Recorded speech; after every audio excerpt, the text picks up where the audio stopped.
Mes parents m'ont dit, tu as 2 jours pour quitter cette maison. Je n'ai rien dit et je suis parti. Quand ils ont ouvert le coffre-fort, ils se sont figés. Ma mère m'a appelé sans arrêt pendant 30 minutes. Ne fais pas ça. L'avocat. Les documents. Je t'en prie. Je m'appelle Naomi Carter. J'ai 27 ans. Et la première fois que mes parents m'ont dit que j'avais 2 jours pour quitter la maison que mes grands-parents m'avaient laissée, je n'ai pas crié, je n'ai pas pleuré, et je ne leur ai pas demandé comment ils pouvaient me faire ça. Je suis simplement resté là, dans l'encadrement de la porte de la cuisine, la main toujours enroulée autour d'une tasse de café froide, à écouter ma mère parler avec cette voix douce. Fausse et calme qu'elle utilisait chaque fois qu'elle voulait paraître raisonnable tout en disant quelque chose de cruel. Mon père se tenait à ses côtés comme si la décision avait déjà été tamponnée et classée, et ma petite sœur était adossée au comptoir avec ce genre de petit sourire suffisant qu'arborent les gens quand ils pensent que la fin leur appartient déjà. Ils ont dit que la maison était une trop grande charge pour moi, que j'étais égoïste, qu'une maison de famille devait revenir à la fille qui était sur le point de se marier et de construire un véritable avenir. Puis est venu l'ultimatum, vendredi, 2 jours. Emballe tes affaires personnelles, laisse les clés, et ne fais pas d'esclandre. Ce qu'ils voulaient, c'était une bagarre. Ils voulaient des larmes, des supplications, peut-être une dernière dispute désespérée qu'ils pourraient plus tard déformer pour prouver que j'étais instable et ingrate. Mais je savais déjà quelque chose qu'ils ignoraient. Je savais ce qui se trouvait dans le coffre-fort mural à l'étage. Je savais pourquoi mon grand-père avait cessé d'avoir l'air inquiet dans les dernières semaines de sa vie. Et je savais que s'ils ouvraient ce coffre, en croyant avoir déjà gagné, l'expression sur leur visage vaudrait chaque seconde passée à rester silencieuse. Alors j'ai hoché la tête une fois, j'ai dit d'accord, et je suis parti comme une femme qui venait de tout perdre. Derrière moi, j'ai entendu ma sœur rire sous cape. Derrière eux, toute la maison est restée immobile, comme si elle attendait. Et au moment où ma mère m'appelait encore et encore, la voix tremblante, me suppliant de ne pas faire ça, il était déjà trop tard. La vérité, c'est qu'au moment où ils m'ont donné ces 2 jours, j'avais déjà passé des années à apprendre exactement qui comptait pour eux et qui ne comptait pas. La maison de mes grands-parents à Stone Mill Point était le seul endroit où je m'étais jamais senti choisi plutôt que toléré. Elle était située sur une colline tranquille au-dessus de l'eau. Une ferme en pierre avec de profonds rebords de fenêtres, de vieux parquets en pin et une véranda à l'arrière qui captait la dernière lumière dorée chaque soir. Pour des étrangers, elle ressemblait à une précieuse propriété côtière. Pour moi, c'était l'endroit où ma grand-mère m'avait appris à faire un coblé aux myrtilles sans verre doseur et où mon grand-père m'avait appris que le caractère d'une personne se révèle toujours quand personne ne la force à être correcte. 3 ans avant sa mort, tout a changé. Ma grand-mère a d'abord commencé à oublier de petites choses. Puis elle en a oublié de plus grandes. Elle laissait le thé bouillir sur la cuisinière. Elle rangeait le sucre au réfrigérateur. Une fois, elle m'a regardé droit dans les yeux et m'a appelé par le prénom de sa sœur. Mon grand-père essayait de maintenir la stabilité de la maison, mais j'ai pu voir la peur en lui bien avant qu'il ne l'admette à voix haute. J'étais en 2e cycle universitaire à l'époque, préparant mon master en administration des services de santé, faisant des allers-retours tous les week-ends depuis Providence, puis tous les quelques jours, puis presque tous les jours vers la fin. Je suis devenue celle qui savait quelle pharmacie avait encore ses ordonnances en stock. Je suis devenue celle qui remplissait le pilulier, appelait l'infirmière à domicile, payait la facture de chauffage en ligne et restait assise pendant de longues soirées silencieuses pendant que la télévision jouait dans une pièce qui ne semblait plus manquer de temps. Mes parents avaient toujours une excuse. Il y avait un voyage d'affaires. Il y avait un dîner avec un client. Il y avait un gala. Il y avait toujours une urgence dans leur propre vie qui l'emportait d'une manière ou d'une autre sur le lent effondrement qui se produisait dans cette maison. Ma petite sœur Chloé était pire, car au moins mes parents savaient qu'ils négligeaient quelque chose. Chloé traitait toute cette situation comme un désagrément qui gâchait l'ambiance. Elle est venue une fois avec des fleurs, a pris 3 photos près des hortensias, en a posté une en ligne avec une légende sur l'importance de chérir la famille, puis est partie avant le dîner parce qu'elle avait des réservations avec des amis à Newport. Je me souviens d'être resté devant l'évier à faire la vaisselle pendant qu'elle riait sous le porche, parlant fort au téléphone de l'odeur déprimante des vieilles maisons. Ma grand-mère dormait dans la pièce d'à côté. Mon grand-père a entendu chaque mot. Il n'a rien dit sur le moment, mais j'ai vu comment sa mâchoire s'est crispée. Ce regard est revenu de nombreuses fois au cours de la dernière année de sa vie. Plus j'étais présente, moins ma famille l'était. C'est devenu un schéma trop évident pour être ignoré. Ma mère appelait pour demander si certains documents étaient toujours dans le bureau. Mon père demandait si les impôts fonciers avaient encore augmenté.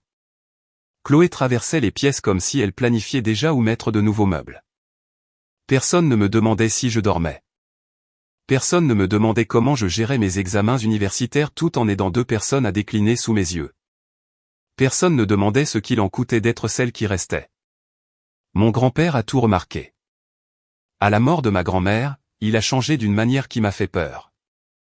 Il est devenu plus silencieux, mais plus lucide, presque plus tranchant. C'était comme si le chagrin avait brûlé le brouillard en lui pour ne laisser que la vérité. 2 semaines après les funérailles, je l'aidais à se mettre au lit quand il m'a serré le poignet et a dit très calmement, « Ils pensent que je ne sais pas ce qu'ils attendent. » Je lui ai demandé ce qu'il voulait dire, même si je le savais déjà. Il a regardé vers le couloir, vers le bureau, vers toute la maison, et a dit, « Ils n'attendent pas que j'aille mieux, Naomi. Ils attendent que j'en ai fini. » Je n'ai pas répondu, car il n'y avait rien que je puisse dire qui rendrait cela moins cruel. Il a expiré lentement et a ajouté, « Tu es la seule à être jamais venue ici pour nous. Tous les autres sont venus ici pour ce qui viendra après nous. » C'est cette nuit-là que j'ai compris que l'histoire que ma famille raconterait plus tard ne parlerait jamais d'amour ou d'équité. Elle parlerait de possession. Je ne savais juste pas encore jusqu'où ils étaient prêts à aller. Une semaine après cette conversation, mon grand-père m'a demandé de le conduire en ville. Il a dit qu'il avait besoin de voir un avocat pour des formalités courantes de succession, et il l'a dit d'un ton si désinvolte que quelqu'un qui ne le connaissait pas l'aurait cru. Mais je le connaissais. Je savais quand il prétendait que quelque chose était moins important que ça ne l'était en réalité. Nous avons conduit jusqu'à un bureau en briques près de la marina où un avocat local spécialisé en succession, nommé Ethan Rowe, exerçait depuis plus de 30 ans. Il n'était pas tapa accent grave-l'œil. Ce n'était pas le genre d'avocat dont mon père se vantait de connaître au club. Il était calme, précis et impossible à brusquer. Mon grand-père lui faisait confiance, ce qui me suffisait. Je suis resté dans la salle d'attente au début, mais environ 20 minutes plus tard, Ethan a ouvert la porte et m'a demandé d'entrer. Mon grand-père était assis plus droit qu'il ne l'avait été depuis des mois. Il y avait un dossier sur le bureau, un tampon de notaire à proximité et un bloc-notes jaune couvert de la petite écriture soignée d'Ethan.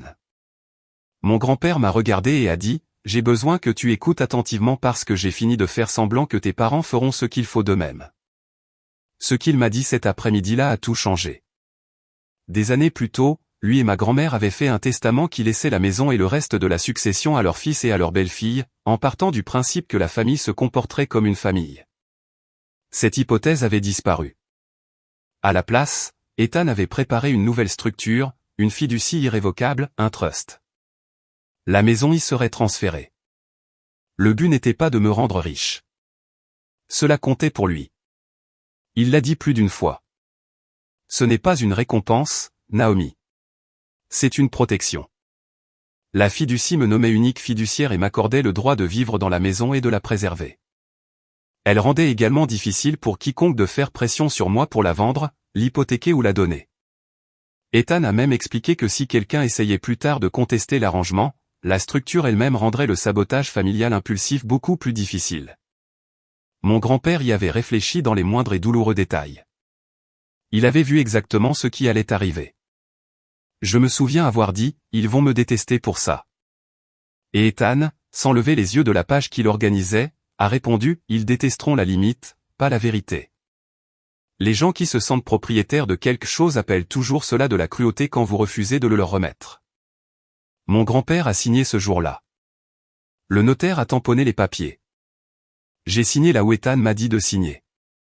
Quand nous sommes rentrés à la maison, mon grand-père était épuisé, mais soulagé d'une manière que je n'avais pas vue depuis longtemps.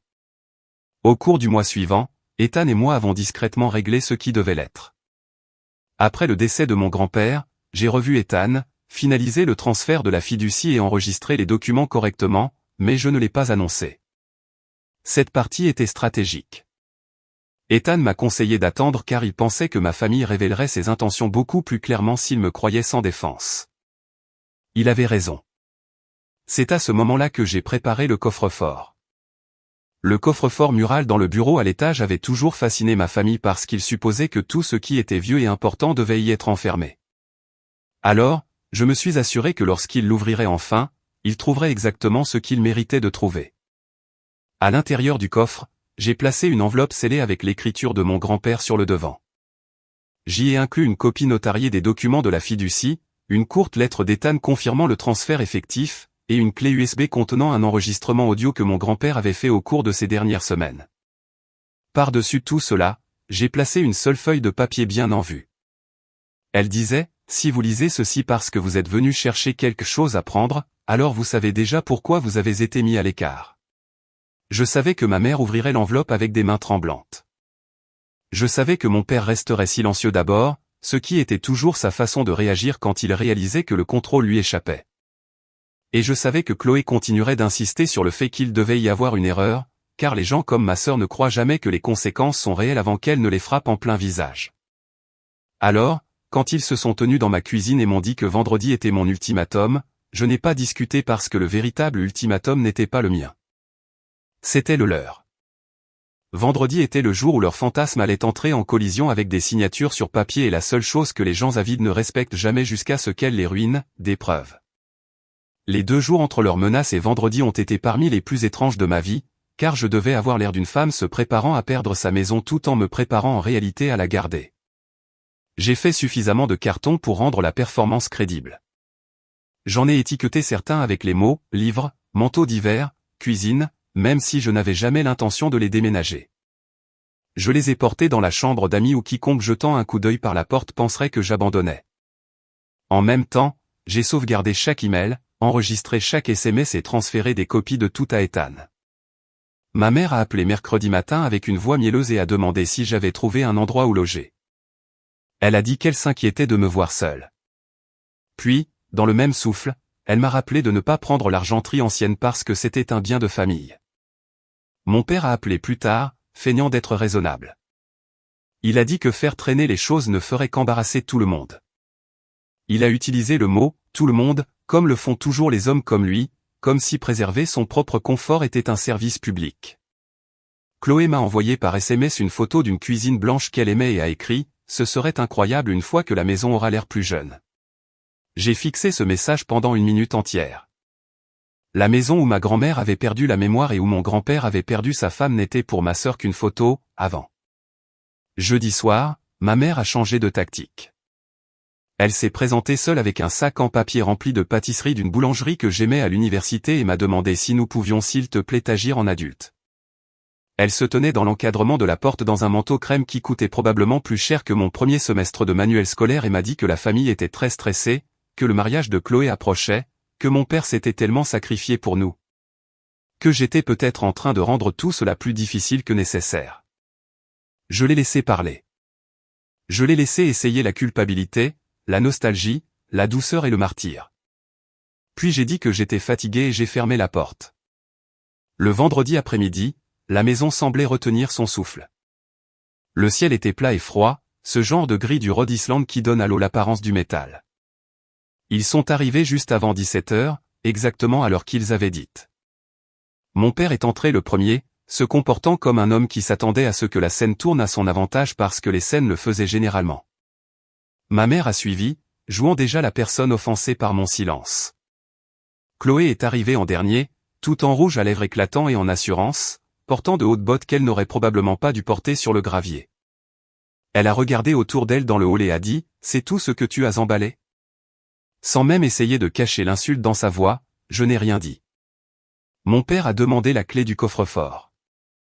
Je lui ai dit qu'elle était là où elle avait toujours été, dans le tiroir du haut du bureau. Je voulais être là quand il l'ouvrirait, mais je suis resté juste assez en retrait pour donner l'impression que je n'avais plus la force de me battre. Cela comptait. Je les voulais à l'aise. Je les voulais négligents. Le bureau sentait légèrement le cèdre et le vieux papier. Mon père s'est dirigé directement vers le coffre. Ma mère se tenait près de la fenêtre, les bras croisés serrés. Chloé se penchait par-dessus son épaule comme elle se penchait autrefois sur les vitrines des boulangeries quand elle décidait quel dessert prendre sans le payer elle-même. La porte s'est ouverte avec un clic en 1 seconde. Rien ne s'est passé. Puis mon père s'est figé. Ma mère s'est avancée et a dit « Qu'est-ce que c'est ?» Comme si la réponse pouvait encore être quelque chose d'inoffensif. Il a d'abord sorti la feuille du dessus. J'ai regardé ses yeux parcourir la phrase. Puis j'ai vu la couleur quitter son visage. Ma mère lui a pris les papiers. Elle a lu plus vite, puis plus lentement, puis une fois de plus comme si les mots pouvaient se réorganiser si elle refusait de les accepter la première fois. Chloé a attrapé la clé USB et a demandé ce que c'était que ça. Sa voix était devenue aiguë. Mon père a déchiré la lettre de mon grand-père et l'a lue dans un silence complet. C'est à ce moment-là que j'ai su qu'ils avaient compris. Pas émotionnellement, pas moralement, légalement. La pièce a changé. Tout ce qui s'y trouvait a changé. L'assurance avait disparu. La comédie avait disparu. Ma mère s'est tournée vers moi avec un regard que je n'avais jamais vu auparavant. Pas parce qu'elle ne l'avait jamais ressenti, mais parce qu'elle n'avait jamais eu besoin de me le montrer. De la peur. De la vraie peur. Naomi, a-t-elle dit, et cette fois il n'y avait aucune douceur. Que as-tu fait? Je l'ai regardé et j'ai dit, j'ai suivi les instructions. Chloé a commencé à dire qu'il devait y avoir une erreur, que grand-père ne ferait jamais ça à la famille, que c'était de la manipulation, que quelqu'un l'avait piégé. Et pendant qu'elle parlait, mon père continuait de lire, scrutant chaque page comme un homme cherchant la seule phrase qui le sauverait. Il n'y en avait aucune. Ils sont partis 10 minutes plus tard sans plus rien feindre. Ma mère a oublié son sac à main sur la chaise du bureau et a dû revenir le chercher. Mon père ne m'a pas regardé quand il est sorti. Chloé l'a fait, et si la haine avait une température, la pièce se serait fissurée à cause de ça. Puis les appels téléphoniques ont commencé. Ma mère a appelé 6 fois en 10 minutes. Puis 8 fois de plus. Puis elle a laissé un message vocal si essoufflé qu'on aurait dit qu'elle avait couru dans les escaliers. Naomi, s'il te plaît, ne dépose plus rien. S'il te plaît, rappelle-moi avant de parler à l'avocat. Nous devons en discuter en famille. Puis un autre message vocal, plus froid cette fois. Tu ne comprends pas ce que tu fais. Puis un autre, tremblant à nouveau. S'il te plaît, ne fais pas ça. Je n'ai répondu à aucun d'eux. J'ai sauvegardé chaque message, je me suis assise à la table de la cuisine et j'ai écouté leur panique s'accumuler dans ma boîte de réception, un appel à la fois. D'ici le samedi matin, la guerre s'était déplacée à l'extérieur de la maison et dans la ville, ce qui était exactement l'endroit où ma mère aimait toujours se battre. Stone Mill Point était le genre d'endroit où la caissière de l'épicerie savait qui venait de se faire opérer, qui buvait trop et qui avait laissé mourir ses de devant. Les nouvelles voyageaient vite, mais la sympathie aussi, si vous la présentiez correctement. Ma mère avait toujours été douée pour ça. Elle pouvait transformer la cruauté en inquiétude si doucement que les gens l'en remerciaient. À midi, 2 personnes m'avaient envoyé des textos pour me demander si j'essayais vraiment de tout garder pour moi. Une femme de l'église, quelqu'un qui n'avait pas rendu visite à mes grands-parents une seule fois de leur vivant, a écrit que ma mère était dévastée et voulait juste la paix. J'ai presque ri quand j'ai lu ça. Ma mère ne voulait pas la paix. Elle voulait l'accès. Elle voulait la maison, le récit, et le droit de se qualifier de victime blessée après avoir essayé de me chasser de ma propre maison. Ethan m'avait prévenu que cela arriverait. Il m'avait dit que dans les litiges immobiliers, les gens ne se battaient pas seulement pour des biens. Ils se battaient pour le récit. Celui qui paraissait le plus sympathique obtenait souvent un moyen de pression, même quand les documents étaient solides. Alors au lieu de réagir émotionnellement, j'ai constitué un dossier. J'ai sauvegardé chaque message vocal. J'ai imprimé chaque texto. J'ai exporté chaque email que Chloé m'avait envoyé au cours du mois dernier. L'un d'eux a été particulièrement utile car elle avait oublié d'être prudente et m'avait transféré un échange avec un organisateur de mariage demandant si la fin de l'été serait un meilleur moment pour organiser un dîner de fiançailles à la maison avant de la mettre en vente au printemps suivant. La mettre en vente. Tout était là. Ne pas la préserver, ne pas y vivre, ne pas honorer la famille, la vendre. Ethan a presque souri quand je lui ai montré cet email, ce qui pour lui équivalait à éclater de rire. Il m'a également aidé à rassembler des documents que je ne pensais jamais avoir besoin pour prouver quelque chose qui aurait dû être évident. Des copies de livraison de pharmacie que j'avais signées, des reçus de courses au supermarché, des factures de réparation. J'ai organisé des notes de calendrier, des paiements de station-service des longs trajets d'aller-retour pendant que j'étais à l'université. L'infirmière à domicile a même rédigé une attestation affirmant que j'étais le seul membre de la famille qui coordonnait régulièrement les soins pendant le déclin de mes grands-parents. Pendant ce temps, mes parents continuaient de faire des erreurs. Mon père m'a envoyé un message disant « Tu as fait passer ton message. Signe pour une gestion partagée et nous pourrons tous sortir de cette situation avec dignité. » Gestion partagée signifiait « Rends-nous l'arme et fais-nous confiance pour ne plus l'utiliser. » Ma mère a essayé une approche plus douce et a écrit que les conflits juridiques ne feraient que blesser la mémoire de grand-mère. J'ai fixé cette phrase pendant longtemps parce que les gens comme elle entraînent toujours les morts dans des disputes pour lesquelles ils n'ont jamais pris la peine de se présenter quand ces personnes étaient en vie. Le plus beau cadeau est arrivé dimanche soir.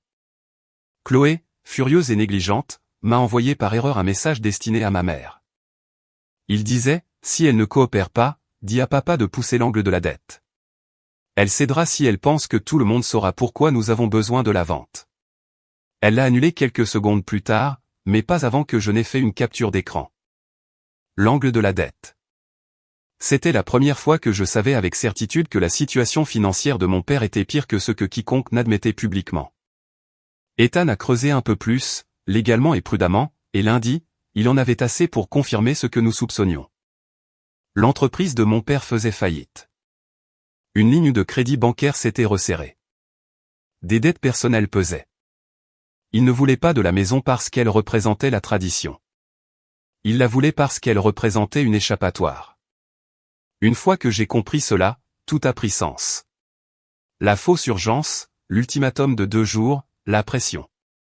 La soudaine insistance sur le fait que Chloé avait besoin de la maison pour son avenir. Il n'avait jamais été question de son avenir.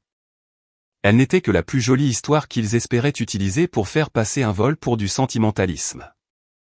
La situation est devenue plus laide avant de s'améliorer. Ma mère a déposé une requête civile contestant la fiducie. L'argument était prévisible. Il prétendait que mon grand-père avait été trop fragile pour comprendre ce qu'il avait signé et que je l'avais manipulé tout en agissant en tant qu'aidante. C'était répugnant, mais pas surprenant. Quand les gens ne peuvent pas battre vos documents, ils attaquent votre moralité. Ethan a déposé notre réponse le même jour et m'a dit de me préparer pour une audience. Il m'a aussi dit quelque chose qui est resté gravé en moi. Il a dit, la vérité compte au tribunal, Naomi, mais le sang-froid compte presque autant. Ils te veulent tes motifs. Ils veulent que tu aies l'air instable. Ne leur prête pas ton visage pour leur histoire. Alors, j'ai fait exactement ce qu'il a dit. J'ai mal dormi, mais je me suis présenté. J'ai porté un tailleur bleu marine. J'ai organisé notre classeur. J'ai apporté l'enregistrement audio de mon grand-père, l'attestation de l'infirmière, les registres de soins, les factures de réparation, l'email sur la mise en vente de la maison et la capture d'écran sur les dettes. Le jour de l'audience, je n'avais plus peur de perdre la maison. J'avais peur d'entendre avec quelle facilité les personnes qui m'avaient élevé pouvaient se tenir en public et mentir à mon sujet avec un visage impassible. Ethan m'a dit de les laisser faire. Il a dit que parfois, le moyen le plus rapide de détruire une fausse histoire est de lui donner assez d'espace pour révéler à quel point elle semble anormale. Il avait raison sur ce point aussi. L'audience s'est tenue un jeudi matin dans un tribunal de comté qui sentait légèrement le papier, le café et l'encaustique. Ce n'était pas dramatique de la manière dont les films rendent les tribunaux dramatiques. Personne n'a crié au début. Personne n'a frappé sur les tables. Le danger dans cette pièce venait du calme que tout le monde essayait d'afficher tout en se préparant à s'éventrer les uns les autres avec des mots. Mes parents étaient assis à la table des plaignants avec Chloé entre eux, habillés en bleu pâle comme si l'innocence avait une couleur. Ma mère s'est tamponnée les yeux avant même que quoi que ce soit ne commence, ce qui m'a indiqué qu'elle avait l'intention de jouer le chagrin avant que les faits n'aient la chance de parler. Mon père avait l'air tendu, fatigué et furieux sous la surface. Le juge était une femme d'une 60aine d'années avec le genre de visage qui me disait qu'elle n'avait aucune patience pour la manipulation déguisée en inquiétude. Cela m'a aidé. L'avocat de ma famille a commencé par me dépeindre exactement de la manière qu'Ethan avait prédite. Une jeune femme en deuil, isolée, dépassée, émotionnellement compromise par la perte, incapable de gérer de manière responsable une propriété héritée de grande valeur. Il a affirmé que mes parents avaient agi uniquement par souci de préserver l'harmonie familiale et d'éviter une mauvaise gestion financière. L'harmonie familiale. J'ai failli baisser les yeux vers le classeur sur mes genoux, juste pour m'empêcher de sourire face à l'absurdité de la chose après la semaine qu'il m'avait fait subir. Ethan s'est levé quand ce fut son tour et n'a pas perdu une seconde en dramatisation. Il a commencé par les dates. Il commençait toujours par les dates. Il a guidé le tribunal à travers la formation de la fiducie, l'exécution, la notarisation, l'enregistrement. Puis il a exposé l'historique des soins de mes grands-parents et qui avaient réellement été présents pendant ces années. Il a présenté l'attestation de l'infirmière. Il a soumis les registres de dépenses. Il a montré des copies de mes dossiers de voyage et les factures à mon nom pour l'entretien et les nécessités de la maison. Il n'a pas dit que je les aimais plus. Il a fait quelque chose de mieux. Il a montré que j'avais fait plus. Ensuite, il a demandé que l'enregistrement audio soit admis. L'avocat de ma mère a fait objection. Le juge a écouté les fondements, a regardé la transcription qu'Ethan avait préparée et l'a admis pour une considération limitée. Lorsque la voix de mon grand-père a résonné dans les haut-parleurs de la salle d'audience, faible mais indiscutablement claire, quelque chose s'est stabilisé en moi. Il a dit qu'il n'était pas confus. Il a dit qu'il protégeait la maison des gens qui la voyaient comme de l'argent. Il a dit qu'il choisissait la petite fille qui avait été là. Ma mère regardait droit devant elle. Chloé a arrêté de faire semblant de prendre des notes. Mon père a bougé une fois, puis est resté complètement immobile. Si l'audience s'était terminée là, je pense que nous aurions déjà gagné. Mais Ethan n'en avait pas fini. Il a introduit l'email de Chloé concernant l'organisation d'un dîner de fiançailles avant la mise en vente de la propriété. Son avocat a essayé de qualifier cela de réflexion informelle. Ethan a riposté avec le texto où elle se plaignait que je retardais le calendrier des rénovations. Puis est venu le message sur le fait de pousser l'angle de la dette. Ethan n'a pas tout révélé d'un coup. Il a superposé les éléments. C'était là toute l'intelligence de la chose. D'abord l'avidité, puis la planification, puis le mobile. Enfin, il est passé aux finances de mon père. Il n'avait pas besoin d'exposer chaque détail privé. Il avait juste besoin d'en montrer assez pour expliquer pourquoi l'urgence existait. Il y avait des dettes. Il y avait de la pression. Il y avait une raison pour laquelle la famille voulait un contrôle rapide sur un actif de grande valeur. L'avocat de mon père a encore objecté, mais le juge a autorisé une ligne de questionnement étroite sur le mobile. C'est à ce moment-là que tout a basculé. Ethan a demandé à mon père s'il m'avait dit à plusieurs reprises que la famille devait régler cela en privé pour éviter tout embarras. Mon père a répondu oui. Ethan a demandé s'il avait proposé une gestion partagée après avoir appris l'existence de la fiducie. Mon père a de nouveau répondu oui. Ethan a demandé si la famille m'avait donné 2 jours pour quitter les lieux avant toute décision de justice. Mon père a hésité, puis a dit qu'ils avaient proposé un plan de transition. Le juge a levé les yeux à cette formulation. Même elle pouvait entendre la manipulation là-dedans.